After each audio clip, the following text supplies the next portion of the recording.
All right, Well, why gentlemen, are we're we so celebrating. giddy today? What was that? Hey, well, there could be a reason. They were celebrating the victory. They got the hat, Yep. God, guns, and Trump. I got this in Sholo at the Trump store. Yes, there's actually a Trump store. I've talked about it before in Sholo, Arizona. So if you're watching this in Sholo, Arizona, yes, I have been to the Trump store. That's where I got the hat, which is pretty cool. We had a great victory, but now the work starts because I haven't checked in the last hour or two, but when last I checked, the Senate was in the bag and the House was looking pretty good, but it's still a little sketchy. So nationally, Trump got the presidency with the majority of the electoral college. Plus, he got the popular vote, so nobody can use that and try to say he doesn't have a mandate because he does. And then at the same time, has flipped the Senate. And if the Republicans keep the House, there's really no excuse for not getting legislation through. I mean, there would be excuses because you could say you don't have enough votes because you only have a one vote margin in the House or two vote margin in the House like that. But nevertheless, there's not going to be any impeachment nonsense or any of that other kind of stuff coming out of the House of Representatives or the Senate. So let's talk about this. How does this victory, and I think it's arguably a victory, I wouldn't be wearing the hat. How does this victory affect our fight for our rights under the Second Amendment, Constitution in general, and like that?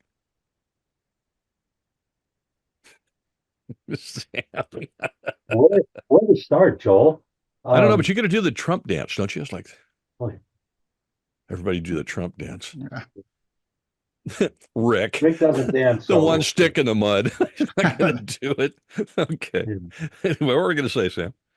um, this victory, which those of us who were following the election closely for weeks uh, saw coming, and we were predicting as many as 315 electoral college votes, but we weren't telling people because we wanted everybody to run like we were 10 points behind Yeah. uh, because of human nature. But the victory is massive. We President Trump now has a mandate. President Trump has gone before Gun Owners of America and said that he will listen to us on anything related to the Second Amendment, that we are his guys. Um, we have the Senate So wait a minute. He really said that. He went because it used to in be the video, NRA on was video. like the big dog that the Well, president listened to.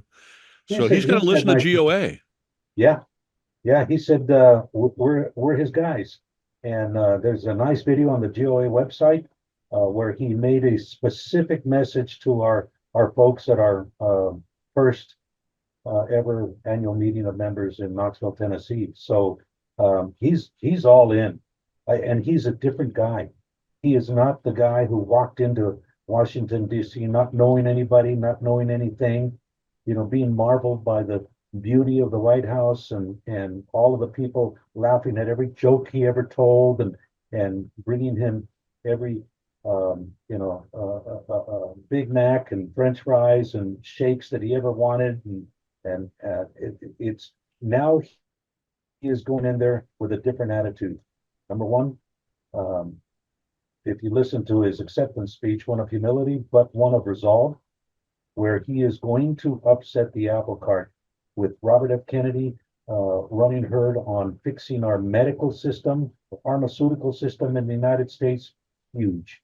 With Elon Musk looking at the efficiency in government, oh my gosh, you couldn't get a better rocket scientist to do that. Um, with his commitment to, in the first 100 days, and almost immediately when he walks in, to getting rid of a lot of the crud. I envision that the White House, um, Office of Gun Violence and Brady, Mom's, Gifford's support is going to vaporize. I think that is, if he doesn't get rid of, if he doesn't get rid of the ATF, he is going to change it that the world will be different. He will. Well, even Vance said the other day in an interview with somebody, he said, "Yeah, why don't we can't get them to do what they're supposed to do? Why don't we just get rid of it?" That was with Rogan. Was it with Rogan? Yep. I don't remember the exact quote, but I mean, he's like, no, that if we can't make it do what it's supposed to do, then what do we need the ATF for? If it's, I mean, why do we even need the stupid thing? And I'm like I told Sam the other day, alcohol, tobacco, and firearms needs to be a convenience store, not a government agency. We got to get rid of that. Should be a store at the mall. What'd you say? Should be a store at the mall. Should be a store at the mall. Okay. Absolutely. At a mall I mean, that's the last closing. A mall that's closing. And that's so that we can have a beer and blow it up because it's alcohol, tobacco, and firearms. And explosives. Don't forget that part. Yeah, fireworks. I mean, and fireworks. I mean, he had so many swamp creatures the first time around. I mean, what are your thoughts on that? Has he got enough wisdom now not to hire these stupid swamp creatures and put them back in place? Yeah, because I noticed Pompeo. Pompeo's a big time swamp creature, and he showed up at the rally to speak for Trump. I think that's great, but he's still a swamp creature. Well, I think one of the big things that you're seeing the difference is, and Sam and I deal with this all the time in the Capitol, there's a transition team that in general is paid for by the party in power. So, when Trump went to come in 2016, the government accounting office has a transition team that was full of swamp people. I think that's why we saw all the leaks in the Trump White House, all the instability, all the things going out to Main Street media. This time around, the Trump team got a lot of private funding, and they told the GAO about 90 days ago, we don't need you. They're doing everything in-house. They brought the best minds together so that when they roll out on Inauguration Day, a lot of people are going to get blindsided because there's going to be no preemptive knowledge. There's going to be no leaks. It's just going to happen. And I think some of the people he's put in, we're going to see a lot of pink slips go out to people from whether it was Bobby Kennedy that's doing it as he cleans house at the NIH and the CDC, ATF, IRS. I mean, across the board, a lot of people are going to be looking for a new job. I think that one of the things that we're not thinking about is I mean, there is a downside to this. There are 43,000 people that are going to have their guns taken away from them. IRS agents. IRS agents. Yes. IRS agents. I got that. Well, and Trump, okay, so wait a minute. Trump talked about, what do we need income tax for? We can just tariff. We can, in the old days, there was no income tax. There was no IRS because there was no income tax. I think the income tax is completely unconstitutional, personally. But he alluded to that too. Now, obviously, I don't think the president can, with a stroke of a pen, make the income tax go away. I think that's a Congress thing or a congressional amendment or something. I don't know, but I don't think he can do that, can he? No. Now, Javier Milei down in Argentina, he goes over to the board and he looks at all these agencies and he goes, nah, that's out of here. That's out of here. And he just peels the name off of the board and he throws them out. He's like, getting rid of that. We're getting rid of that. We're getting rid of that. And I don't think anybody thought he was really going to do it. And he actually did it. And he closed up all those places and sold the buildings and fired all those people. Well, you can do that in Argentina. I mean, how do you do that in the United? How does the president do that in the United States? He's got all these stupid, what Elon said, 430 some odd federal agencies. That's absurd. We probably need 8 of those. And I'm not sure we need all 8 of those, but we don't need 430 some odd of them. But how do you get rid of them if Congress created the stupid things? I mean, what do you do? Well, go ahead. I was going to say these are all, regardless of who creates them, they are all part of the executive branch, and I'm trying to think who's the number one guy in the executive. Oh, that would be the president. Yeah. Now there are some. I think early 20th century court cases that are going to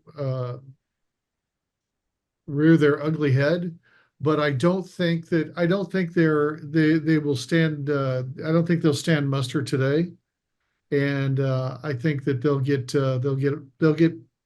be lawsuits and they'll get overturned, and the bad law will go away, as we've seen happen a lot recently.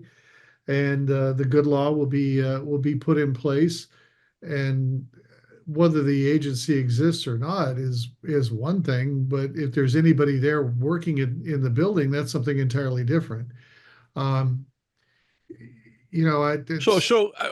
theoretically, what you're saying, I think, is that even if the agency has to exist, ATF, for example, Trump could say, Okay, well, you guys, yeah, I can't close the agency, can't close the doors, but I can fire all you jokers.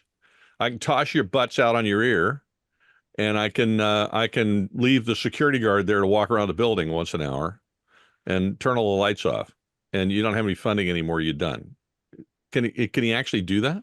I don't think he can cut off the funding. That's congressional as well. But if there ain't nobody there to spend it,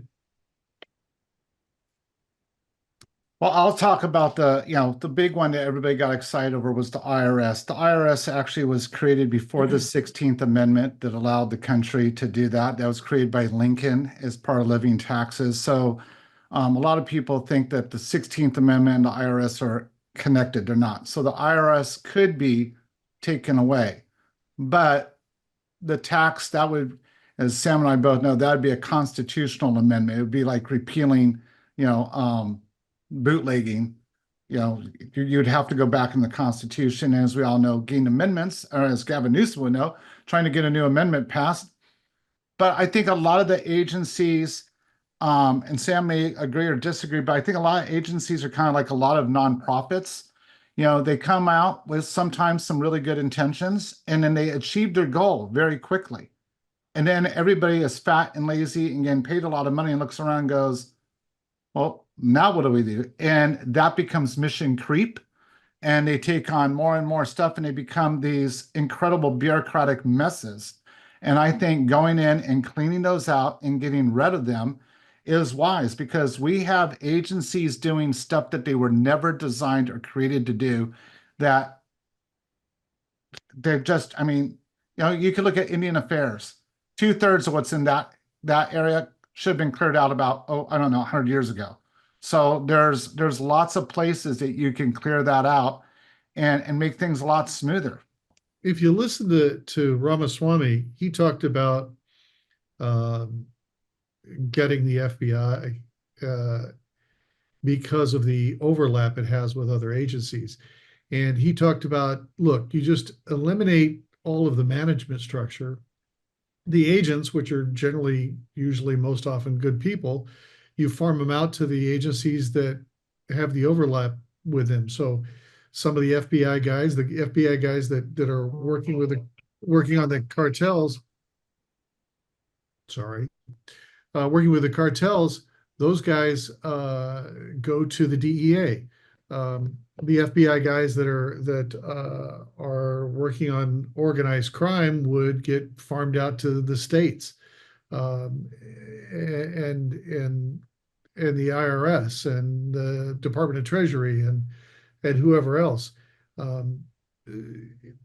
So there's not going to be that many in those agencies. There's not going to be that many jobs eliminated, as much as there will be the elimination of duplicate management and duplicate oversight, and a leaning out of the staff and their jobs and their tasks and their limitations and the scope of their work, and all of that gets cleaned up finally. Look what Musk did at Twitter. He fired 80% of the people. Boom, just like that. Took him about a month, but he's cut them all loose. Well, let's hope he can do the government faster than that. And he said, well, yeah, you were a federal employee. That's not as easy as you think. It could be done, I guess. What do you got? Don't wait for me to chime in, guys. What are your thoughts? We're going wherever we're going here. I think no rules. The probable direction of this is that, first of all, President Trump will go in there, and he is the head of the administration, which implements all policy, directs all policy to all of the administrative agencies. If he limits that policy or eliminates the mission of a lot of these agencies, then they can't, they're still there, but they can't do all of these mission creep activities that they've got going on right now. And that would be the first step. Then figure out the process for reducing the staff. And remember, he has a couple of friends on his side, like the Congress and the United States Senate, who are going to, they will be woefully mistaken if they go against the policies that are promulgated by President Trump with a mandate that he has received. And the fact that they have majorities this time proven is part of his coattails, that he brought them to majorities or preserve majorities. And so I think they're going to go along with this program. And basically, the Democrat caucuses in both the House and the Senate are going to be like warts on a frog. They're just going to be there. They are not needed for some of these activities. Yes, there are some 60 vote mandates that'll be required from the Senate with the filibuster. But that I think is going to be more easily accomplished now than it was before because of the mandate and because of the majorities that he has. And the politics is going to always be around how they work around twisting arms in the Senate to get to 60 when they need 60 votes. Judges are going to be appointed. We're going to add to our ranks potentially new Supreme Court justices. As a matter of fact, I'm at this point I'm rethinking my thought about packing the court, getting another couple of seats and having President Trump appoint 2 more conservatives on the court, on the bench. So that should scare the heck out of the left. But I think that if there's a willingness to do it, they can do it. And I think that President Trump has shown that he is willing to do everything he can to bring the government back to the people. Limited government, low intrusion, low taxes, fewer regulations, fewer restrictions, getting them out of the witch hunts that they've been on for gun dealers and gun owners and on and on and on. We can go on forever. I think he is laser focused on cutting all of that stuff out as quickly as he can, so that he can get on to other things that are very important to him, like making America energy sufficient, using the power and prestige of the United States to prevent wars around the world and to end wars around the world, and to bring jobs back to America. You know, he tosses around the terms of using a tariff. A lot of conservatives are loath to consider tariffs, but on a temporary basis, in order to bring the rest of the world in line with understanding that America comes first to President Trump. And if you want to be a part of our economy, you're going to have to play ethically, nicely, and politely, and honestly. I would chime in. I think there's some other things we should be looking at in, backing up what Sam is saying. And there's 2 points I'd make. It's not just having control of the 2 houses of the legislature at the national level. It's also, you got to be able to push that power to prove that you have the coattails downstream. And then when you look, there were 10 governor positions opened in this election. That honestly, many of those races looked fairly close, as Sam knows, a couple of months ago in the cycle. 7 of those 10 came to the GOP. We have the majority of the state governors now are part of the Trump Republican team. Wow. So that's critical because that meant we won 70% of those seats.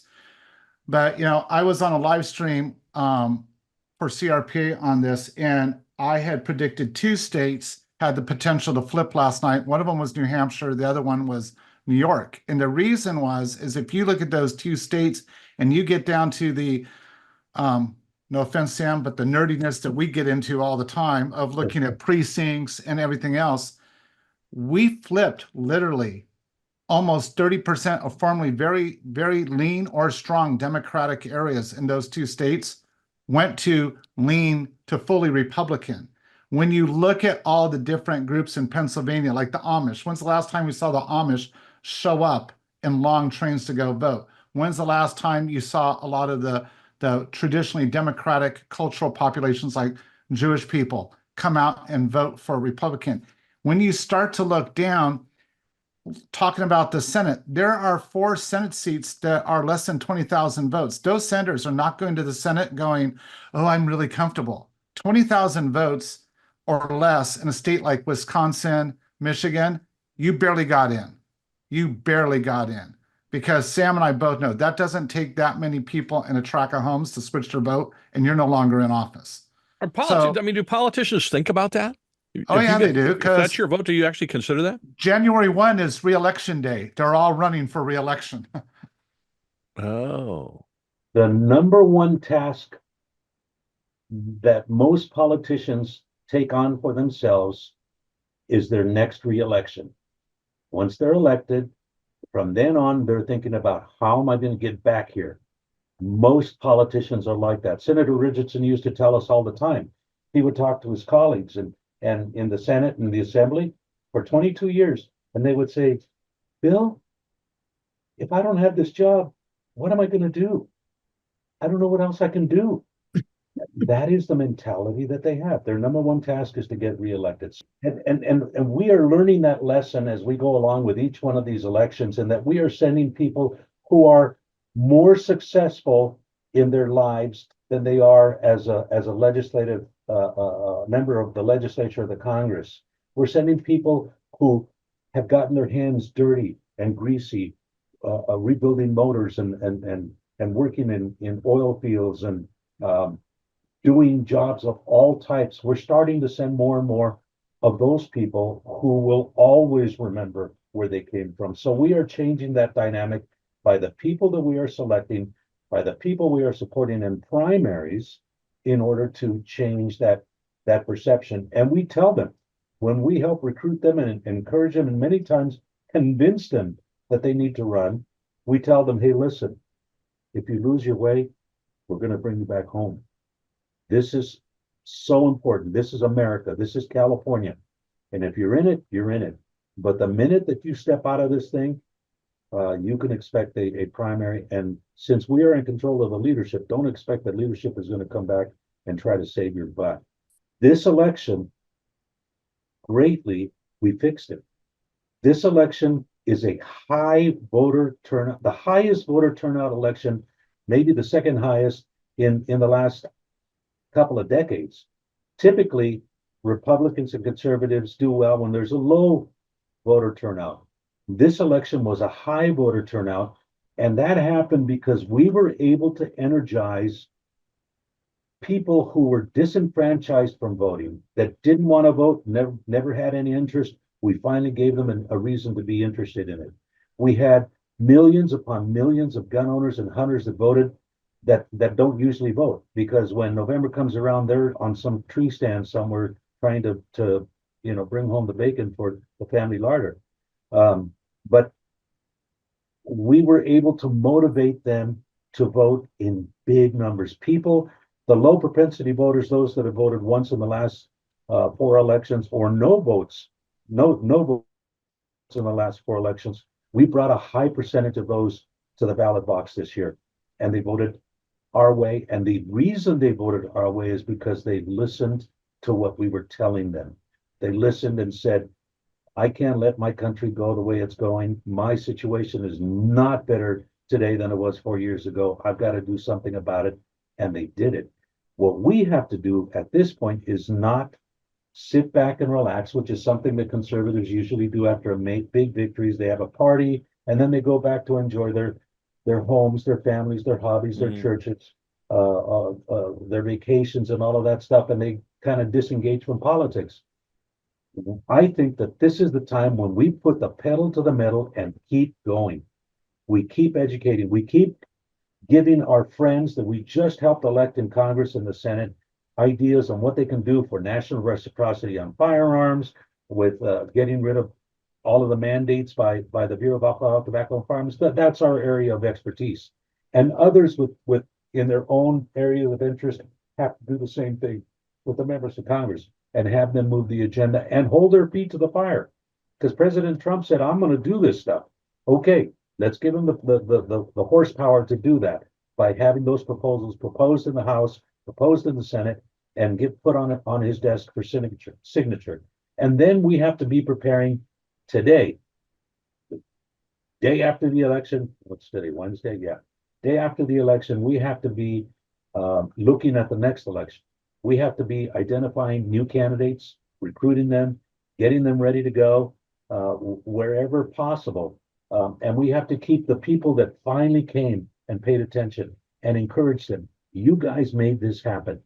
We need to keep this ball rolling. We need to keep this train running. You know, to your point, Sam, I think that's the attitude of President Trump, because I got up this morning, pretty early, and I thought, that dude last night when he did his acceptance speech, you could hear his voice was a little raspy because he's been doing like been doing 4 rallies a day and then running around doing podcasts and whatever.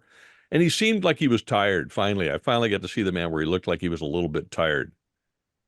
But somehow I would be stunned if that dude wasn't up before dawn this morning already working.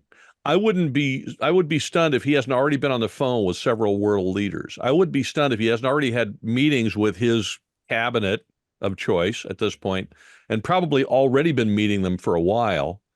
I don't know if this stuff really happens, but with that guy, that dude, he's an ever-ready bunny. He just doesn't stop. And one of his sons, I think it was Don Jr. once said, when he was asked about his dad going on vacation, he laughed. He said, "My dad doesn't go on vacation. My dad's never gone on vacation." I can see he just works. He likes to work. I think anybody who works for him better get their running shoes on. But I think you're right. The rest of us need to have our running shoes on too. We can't just sit back now and think, okay, we're done, because we're not. I think this is when the work begins, right? I mean, we're now in a position where we have the ability to do it. Let's do it. I want to see reciprocity, concealed carry reciprocity in the. I guess that brings up the question. You're talking about that he's going to be listening to GOA, and I'll shut up, Rick. What are the priorities as Second Amendment advocates? What are the priorities we would give him? Work on this, work on this, work on this. Do we know what those are? Have we thought about that? Absolutely, and it's a big universe. Number one, get rid of the Office of Gun Violence, the in-house lobbyists for the anti-gun left that are in there whispering in his ear and pushing the agenda for Congress. Get rid of that. Turn the ATF upside down. Get rid of Dettelbach and all of his lieutenants, and clean house. You either put in a true mechanic that can run the operation and do the mandate that President Trump gives them to do, pass national reciprocity by eliminating a lot of the final rules that ATF has come up with. It's going to moot Supreme Court cases. Those issues will go away. What a beautiful thing. That gives us more room to take other issues to the Supreme Court: assault weapons and large capacity magazines and waiting periods and CCWs, sensitive places and all of those things. Those will all go up, have a chance to get to the Supreme Court, because those issues that have been on their plate are now gone. And going back to Pete's comment about the people, it is about the people. It is about the people. And we have to be talking to the people. We cannot be insulated just amongst our own peoples preaching to the choir. We need to invite them to church and to join our congregation, and then educate them and keep them going, keep them motivated. So that's my soapbox. And we're hardcore dedicated to accomplish those things. What were you going to say, Rick? Some of this mirrors what Sam was saying. One of the things that you brought up earlier, Joel, was, where some of this stuff comes from. And I don't think staff writes 90% of the legislation, both at the federal or state level. There are organizations like Sam attributed to Brady, others that we've watched them. They walk up, literally the staff nor the member knows much of what's in the content of the bill because it was written by an outside group. So one of the things that all of us across the board, obviously Sam and I and people like us within our community need to do, but across the board, we need to bring that legislation at every level of government, at every policy decision. We need to be the ones writing it, pushing it. We need to go on offense. I mean, for decades, my argument with our community is it's fought on its heels, a defensive battle, instead of going offense. There's nothing wrong with getting beat up. As I had a commander say, there's nothing wrong with puking, falling down, long as you're moving forward. It's when you give up that there's no point. And so it's not giving up. The second area, and this is something that I'm very proud.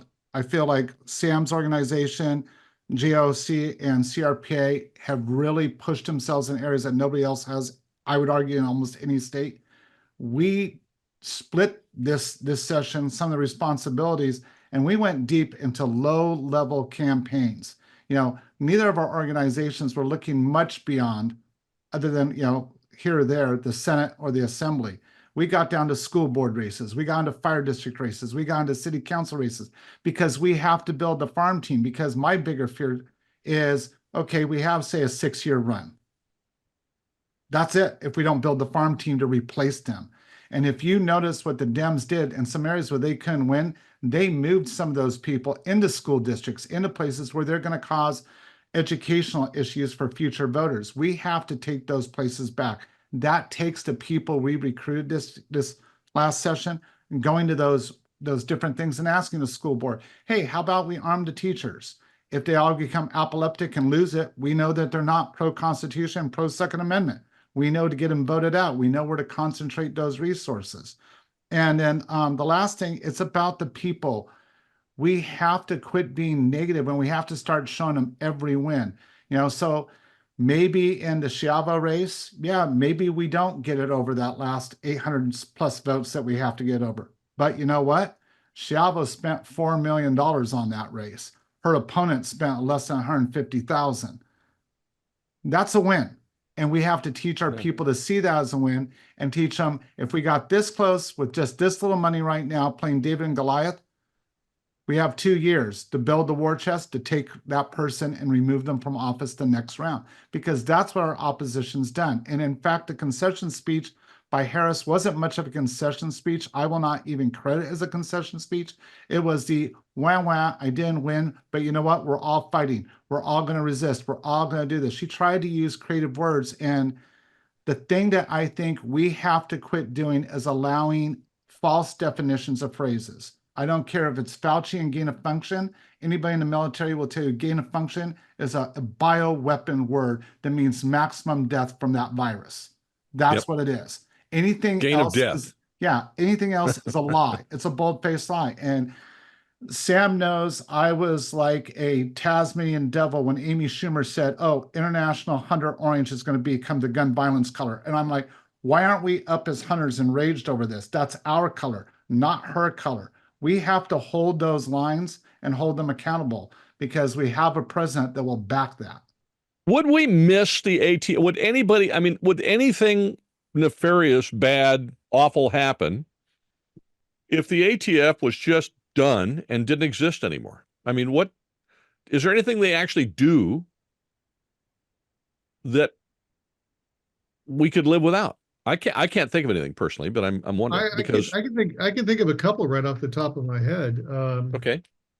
There's a lot of people that are employed because of the ATF, mostly attorneys and lobbyists on our side, and then there's people that teach courses and maybe used to be ATF agents that you might know that testify against the ATF.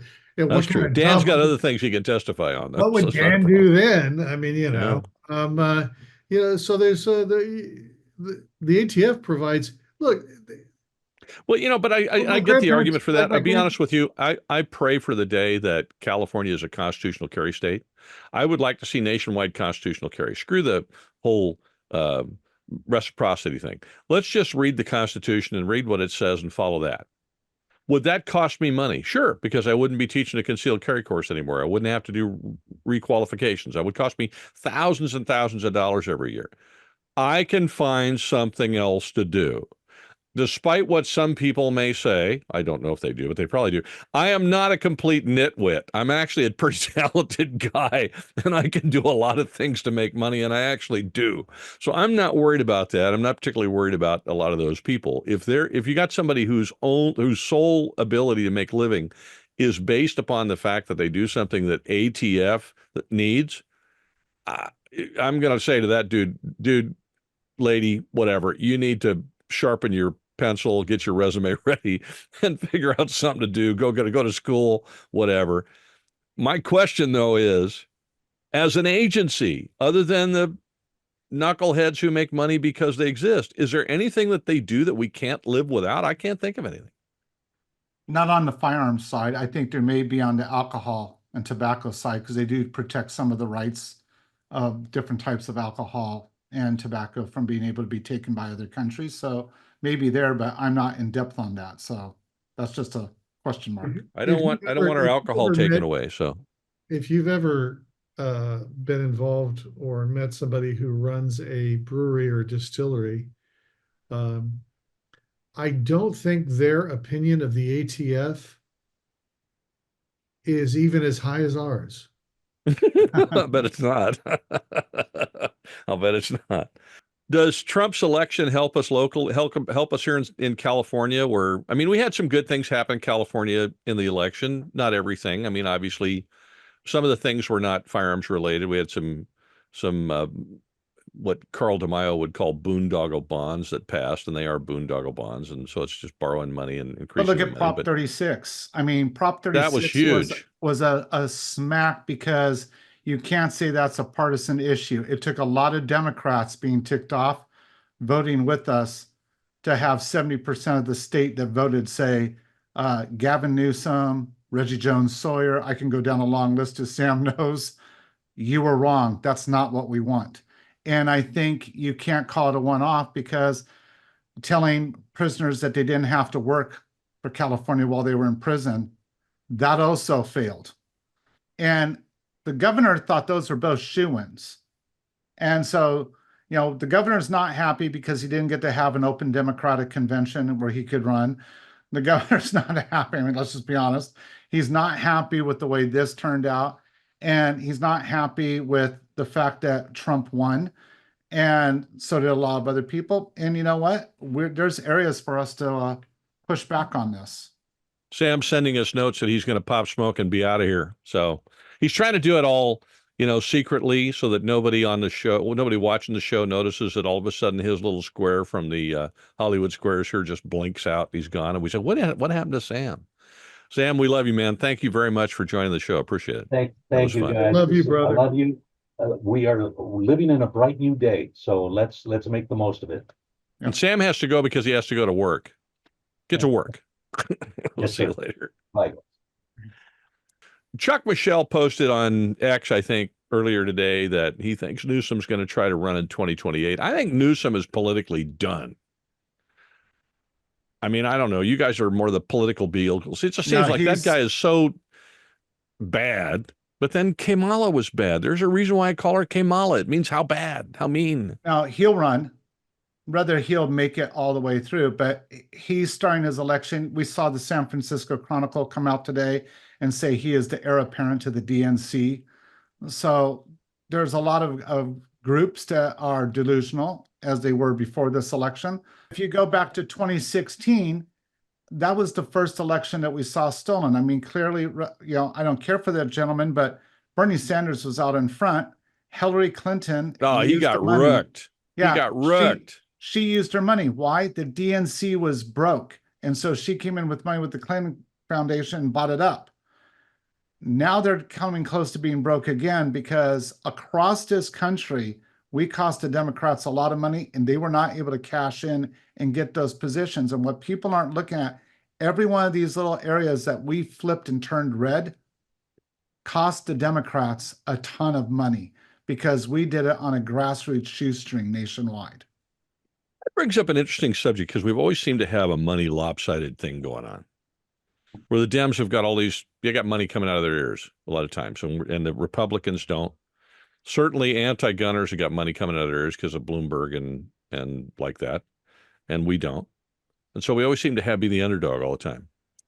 How does the addition of guys like Vivek Ramaswamy, who's he's worth $1 billion or roughly, or well, Elon, for crying out loud, the dude's got arguably, in the minds of most people, certainly me, almost nearly unlimited resources. I mean, if you think about he's it, the #1 taxpayer.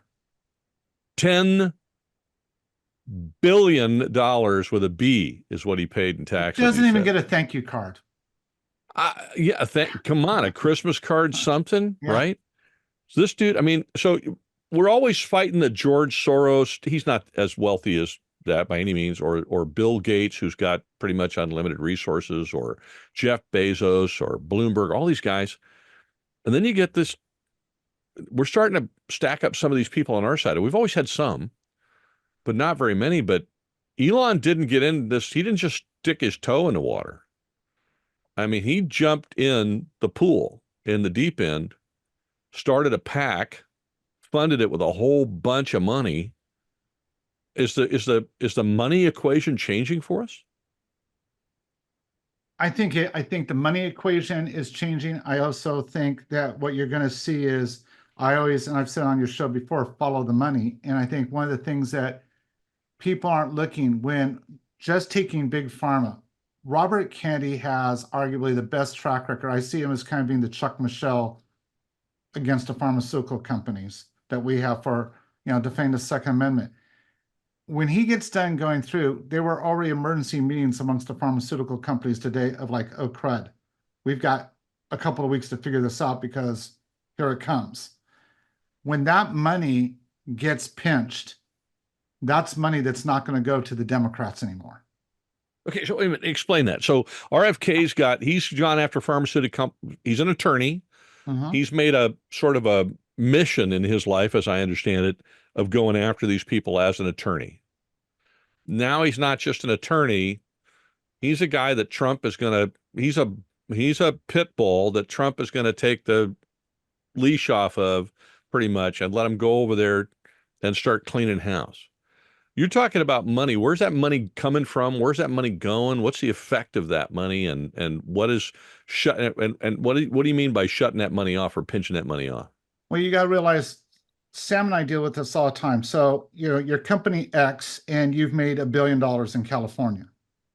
You have surplus coin. And so if you want to continue to run your maybe not the best for California, maybe not the best for the end user, Joel and his family kind of stuff, you're going to get away with it because you'll buy enough politicians by funding them through lots of different PACs, staying within the legal game. But, when a big company, you can pay 30, 40 lawyers to say, put $49,990 in this PAC to this NGO, and it adds up to a lot more than what's supposed to, but it's all legal, and they push all that money through. Well, now if all of a sudden you're spending that money to keep your butt out of jail, to try to figure out how you're going to cut severance checks because you got people that are no longer going to have jobs, the investigations, everything else, guess where you can't put that money? Into politics. You can't put it into campaigns.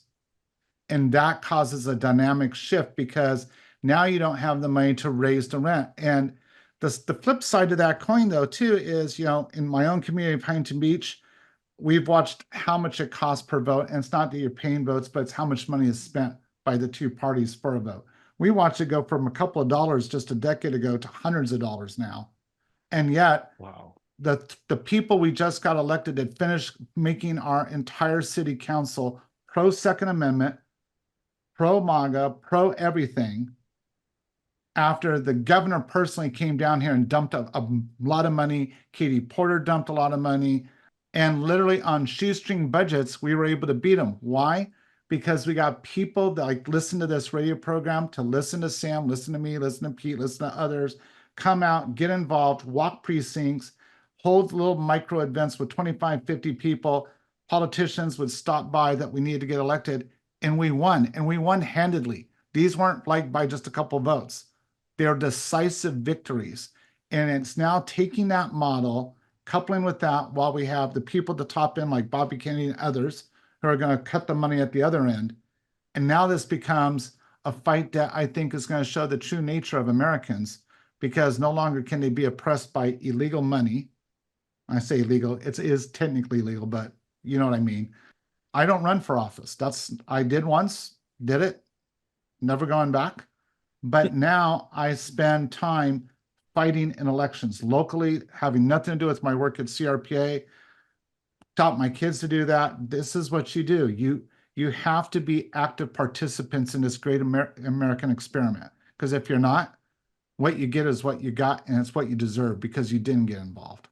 All right, so here we are. We've been on for quite a while chatting about whatever, which is fine. Actually, I've thoroughly enjoyed talking about whatever. There was no mission here, I don't think. But I guess if we were to put together a kind of a wish list of Second Amendment victories that could be achieved as a result of President Trump becoming president of the United States again, thank God. What would that wish list be, Rick? Obviously, national reciprocity, national open carry. I have a whole bunch on the hunting side of the house. And I would probably say the abolishment of ATF. All right. What do you think? Pete, you got any others? Yeah, I would say the destruction and demolition of the state of California's Department of Justice and all of the laws that they have, including the caliber restrictions, the handgun roster, the the racist anti-black guns rules, the all of that. And I think that we go back to, I think Rick's comment about the open carry, even though some of us are not fond of open carry, to put open carry back out there and to make carrying open or concealed normal again makes firearms normal again. And we move back to 1965 when you went to the Sears catalog and you called them up and said, "Hi, yeah, item number 32505 on page 73. Yeah, the AR-15. Yeah, can you just go ahead and ship that out to me? And what's the delivery date? Oh, okay.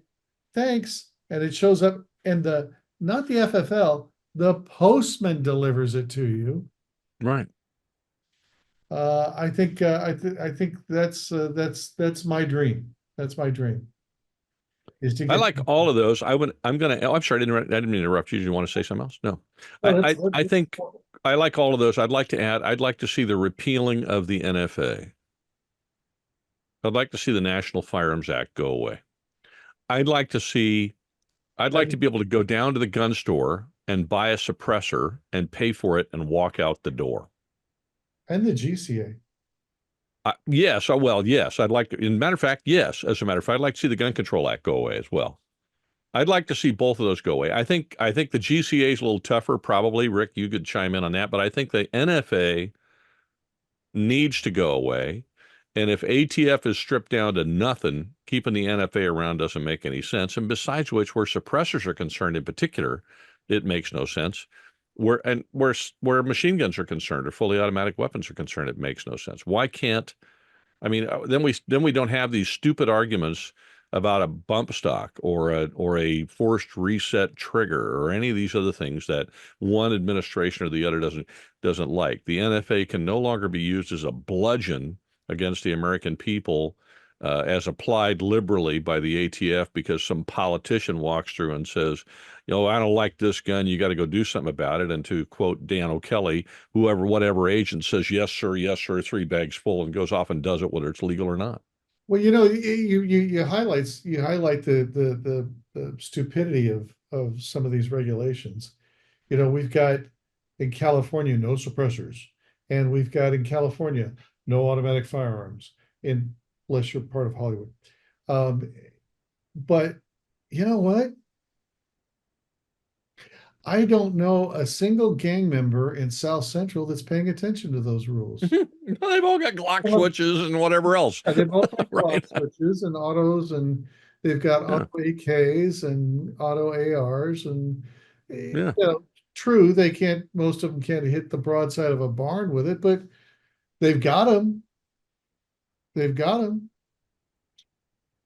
I probably would add one more thing to that wish list, and that is, part of, I think, what's ended up at least being a contributing factor to some of the gun violence that we've had, and none of us want to see gun violence, is the education of firearms was removed from schools and from educational training. Mm-hmm.